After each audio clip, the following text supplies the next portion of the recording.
every day brings on some new great things that can happen. I think it's okay to think about the past, so that's different than living in the past. Right. I think it's okay to reminisce on some of your major accomplishments Right. in the past. You know, reach back to cultivate relationships that you had even then.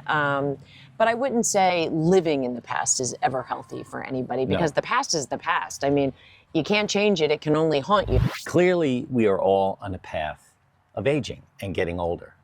And it comes a point in time when you have to start to realize that you can't really behave like a 22-year-old anymore. And you have to, as my mom used to say, act your age. Is that the good news or the bad news? Well, I don't really know, but I think what we want to talk about today is 9 things that really don't make sense anymore in your life after the age of 61. Is that universal? They don't make sense for everybody. They don't make sense for us. Who don't they make sense for? They don't make sense for me. How about that? Okay. I think they don't make sense for everyone. Now, it could be 61 or it could be 69 or 67. I think the point here is, as we age, there's certain things that we're going to talk about today that really don't make sense anymore. You know, I think back on my dad and how he aged, and he started to do less and less at a much younger age. And he really started to act like a very old man at the age of 60. Oh, wow. And I think that's wrong. I think that's the wrong approach to what we're trying to talk about today. You know, if you think of some people who are, you know, acting out, I would say, and behaving in a way that doesn't really make sense. And there's societal norms, right? Yeah. And they are changing. Ageism's a bad thing. We don't want to. Yeah. I think I would frame it, are there scripts in your life that had served you well up until now, and do they need to be modified or changed as you move forward, whether it's actions or behaviors or purchases or relationships or communication styles or whatever it is? I mean, I think it's always good to take a beat and a pulse on, you know, what's serving you and what isn't serving you. I think that's a good idea. By the way, there's a link down below for our journaling guide. And the reason I wanted to put that one in today, it's free. We want you to download it. It's this whole process of aging. Sometimes it makes sense to sit back, sit down, and start reflecting on where you are and where you're going, and start writing about some of these things we're going to talk about today. Do they really serve you well anymore, like you suggested? And you know, there's people that'll push back. You might push back and say, why do I need to change? Why can't I just keep doing what I'm doing the way I've been doing it? And you can. And you can. Yeah. Until you can't. Right. So the point here today is thinking a little bit about some things that maybe you might want to slow down on or just stop doing. You know, I don't know. It's entirely up to you. So anyway, the first one, and I think this is universal. This will be the hardest one for me. And what is it? It's saying yes to everything. Yeah. I am a firm believer, especially now that I have the time to say yes to so many more things than I did during my career. I find that in retirement, I become overextended because I do say yes to everything. And what happens when you're overextended? You're playing that favorite game of yours, which is what? Whack-a-mole. Whack-a-mole. And I hate to see you playing whack-a-mole. Yeah. And the only way to stop playing whack-a-mole is you to start saying no to things. Yeah. I'm better at it than you. Yeah, you definitely are. You're almost too good at it. I knew you were going to. Why do you always have to? Well, you are. You're good at it. Well, because I want to protect my time. I want Right. to protect my stress. I want to protect my life. I can't say yes to everything anymore. We're now talking about all the things we want to do at Christmas when the 6 kids are here and their partners and their grandkids. And if we did everything that is on your wish list, I'd be playing I'm playing whack-a-mole now thinking about it. So I think, you know, we both have to work on this. But after the age of 60, I think it's okay to start saying no, whatever it might be. I agree. I just would be careful on limiting thoughts, because I know from many retirees that I talk to and a lot of women that I interview, you know, this is also a time where limiting thoughts come into play. And I Right. don't like that avenue at all for anybody, where it's, I'm too old to do this. I can't learn that. I've never done this. So it's a delicate balance for me. Yeah. Number one is a delicate balance for me. Okay. And by the way, in case you haven't noticed, we're not in our studio. Yeah. We've decided to start doing some filming outside. It's more fun for us. It's really how we live our life. So we want to do some more filming of some videos, living our life the way we do. We don't get up in the morning and put the outfits on that you've seen for the last 3 years. We do that for the video. So I'm going to make a little bit of change here. I hope you guys like it. Drop a comment below. The other thing you want to, that just doesn't make sense anymore after the age of 61 or 65, but when you leave your career, it doesn't make sense to hold on to the work stress. It's over. You've got to find a way to limit even your interaction with the folks at work if it's bringing you stress. And if it's bringing you stress. And you had that when you first left. You had people still reaching out. I did. And they were sharing with you challenges they had that you had no control over. Right. No, I definitely agree with this one. You know, holding on to being busy and, you know, whether you're like me and it was a corporate job, so structure and hierarchy, and when someone leaves or someone gets promoted, and staying in the loop on all that did not serve me after a year or so. So I did finally let go of that, although I kept some of the friendships for sure. You did, and I think that's important. The next one is making sure you stop ignoring your health visits. You've got to, when your body starts to feel different and something just doesn't feel right, you have to call your doctor and talk to them. You know, that just happened to me, kind of full disclosure and a personal comment. You know, we go to the dermatologist every 6 months. We got down to Florida. It was time for our dermatology appointment, and she does a very quick scan. And then she does ask one very good question. Is there anything you want me to look at? And you know, you really have to know your body well, and it's hard to know the backside of your body, right? Your whole entire backside, because I know how many of us I should come to those screenings. No, no. But anyway, I had a mole that I wanted her to really take a look at, and it turns out she scraped it, sent it away, and it's a basal cancer cell. Right. So, you know, it's low, it's a basal, that's lowest form, I get it. But, you know, that's a realization to me that had I not been kind of screening my own body, she probably would have zipped right over it. It's probably a realization to both of us. And I'm really careful. You are not as careful. But we have to get more careful about not being in the sun as much as we are. We live in Florida. It's always sunny out. But we have to be careful because it's not. But health screenings in general, you have to start to pay attention to your body as you age. Right. And you have to be your own advocate, really your own advocate for sure. Yeah, the other thing is ignoring your mental health. You know, someone left a comment on YouTube just yesterday that this woman's father-in-law had just retired. He had plenty of money to do whatever it is he wanted to do. And they were totally taken aback. After 30 days of being retired, he committed suicide. Oh. And I read that comment and I was so distraught over it. And they had no idea.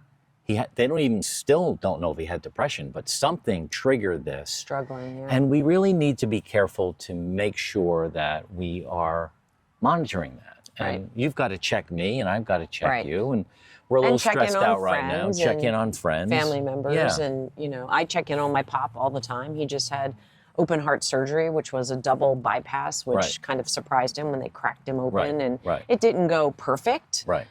He's had some struggles with blood pressure and stuff. So I check in on him probably 3 times a week because he lives alone. My mom's passed. So, you know, we have to check in on each other in your community as well. Yeah. This next one, I think you're going to love. Okay. Obsessing over your appearances. So I'm not saying you obsess. I don't. But we're 60. Well, I'm 67. You're going to be 60. Yeah. After 60, you know what? When we were in our career, it really made sense. I mean, I did shave today for the video, but I don't shave every day. And obsessing over how we look at this age, I don't think it's that important. So to me, there's a fine line, however, because I also don't think it's time to pull the ripcord and, you know, dress sloppy. And, you know, there are some incredible fashion, you know, for women over, you know, the age of 60. There's incredible new fashion trends for men. So this one, I wouldn't say I obsess over it, but the health and wellness side of appearance, I think we both obsess over a bit. So, you know, and that's part of appearance, but also staying up with the trends and making yourself feel good in what you're wearing maybe isn't obsessing, but I don't know. This one I straddle the fence on. Well, you know what I think is a better way? I mean, so obsessing over your external appearances is something we can let go of. But we can't obsess over our internal selves, which is what we do, our diet, our nutrition, our exercise, which really plays a role in our external appearance. We both lost weight. We both look pretty fit. Well, we're going to wrinkle. I mean, look at, listen, I don't know if you can see it, but I got these saggy What are they called? Eyelids? Eyelids. I mean, my doctor What do they said call to that? me, Draping? You have draping sure, eyelids? draping eyelids. I can't, this left eye, I got a hanger on her. So I probably need to get it looked at surgically because I can't see out of this left eye like I used to. It's Oh, you're pushing going down in my for lid. plastic surgery? Yeah, Or are you going to be a little- winker? A nip and a tuck. All right. The seventh one is living in the past. You know, my dad was an expert at that. He used to always say, I used to do this, I Right. used to do that, I used to do this, I used to do that. I don't even remember my career of insurance for 38 years. I mean, if I think about it, I can remember it. But the last 5 have been tremendous part of our life, and it's just all new and fresh and exciting. And if you're living a great retirement like we are, every day brings on some new great things that can happen. I think it's okay to think about the past, so that's different than living in the past. Right. I think it's okay to reminisce on some of your major accomplishments in Right. the past. You know, reach back to cultivate relationships that you had even then. But I wouldn't say living in the past is ever healthy for anybody because the past is the past. I mean, you can't change it; it can only haunt you, right? Right. So, yeah, I think I agree with that one. I think we missed one though. I think avoiding technology was one of the ones we were going to talk about. Yeah, so let's do that next. Yeah, I think Avoiding so. technology. We have a new camera here. It's taken me a week of YouTube videos and all sorts of things to figure out how to use this new camera.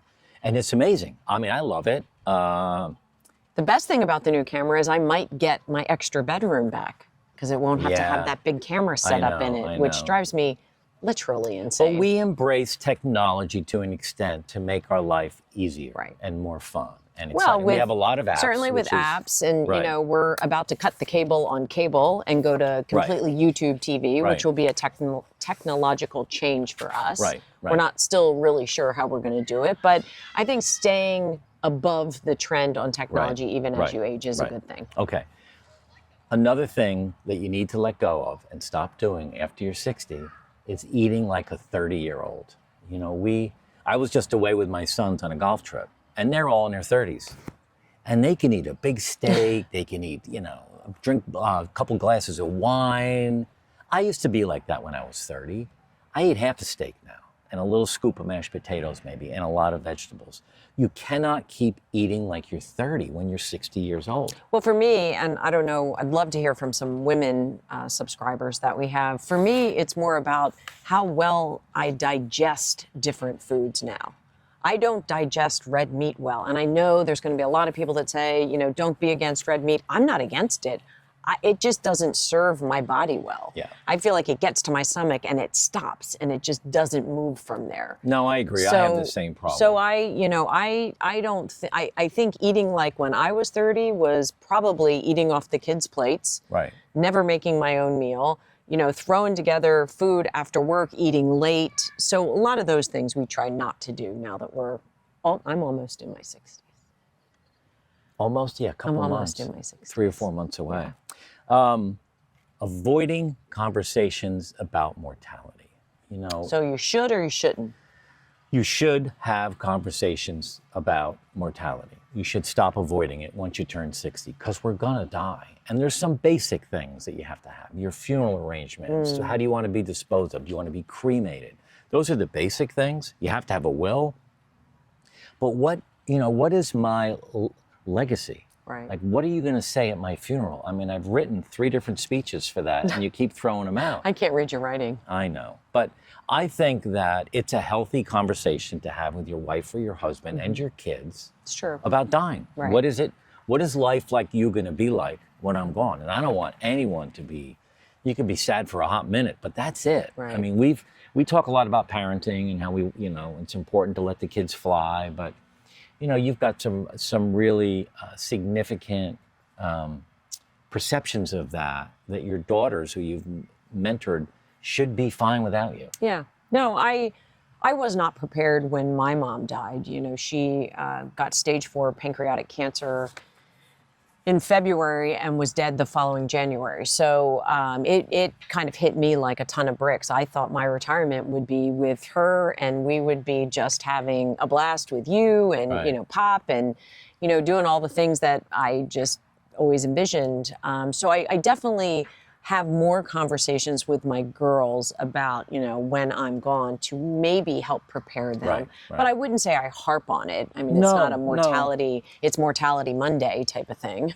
But we talk about it. Right. And it's a healthy Yeah, we conversation. don't avoid the If you guys are avoiding it, you have to really look to your partner and say, hey, let's talk about it. Yeah. And it's not always easy, but I think it's really important. Yep. So we hope you enjoyed this video. This next one, Don't Fear Aging, it's really going to give you another view of how important it is to go through life and as you age, really enjoy who you become. So watch this one next.